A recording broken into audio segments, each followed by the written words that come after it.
BPL T20 একদিন বিরতির পর বুধবার থেকে আবারও শুরু হচ্ছে বিপিএলে মাঠের উত্তেজনা। চট্টগ্রামে দিনের প্রথম ম্যাচে স্বাগতিক চিটাগং কিংসের মুখোমুখি হবে ঢাকা ক্যাপিটালস।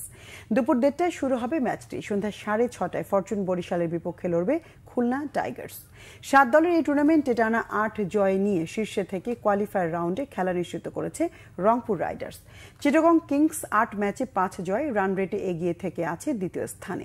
9 ম্যাচে 2 জয়ে পয়েন্ট টেবিলে ষষ্ঠ স্থানে থাকা ঢাকার বিপক্ষে জয় পেলে আরেক ধাপ এগিয়ে যাবে চিটাগং কিংস। অন্যদিকে বাকি 3 ম্যাচে জয় পেলেও ঢাকা ক্যাপিটালের প্রথম রাউন্ড থেকে বিদায় অনেকটাই নিশ্চিত হয়ে গেছে। সাফল্য, দলীয় শক্তি এবং পারফরম্যান্সে এগিয়ে থাকায় ঢাকার বিপক্ষে পরিষ্কার ফেভারিট চিটাগং।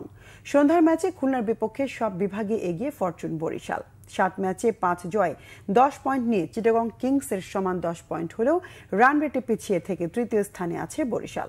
অন্যদিকে 7 ম্যাচে 3 জয়ে খুলনা আছে চতুর্থ স্থানে। টুর্নামেন্টের শীর্ষ 4 দল নকআউট স্টেজে খেলার সুযোগ পাবে। সেক্ষেত্রে খুলনার হাতে আরও 5টি ম্যাচ থাকলেও পরবর্তী রাউন্ডের লক্ষ্য পূরণে কমপক্ষে আরও 3 ম্যাচে জয় পেতে হবে খুলনাকে। 9 ম্যাচে 6 পয়েন্ট নিয়ে খুলনার ঘাড়ে নিঃশ্বাস ফেলছে দুর্বার রাজশাহী। তাই বরিশালের বিপক্ষে জয় পেলে বড় এক বাধা অতিক্রম করবে খুলনার টাইগাররা।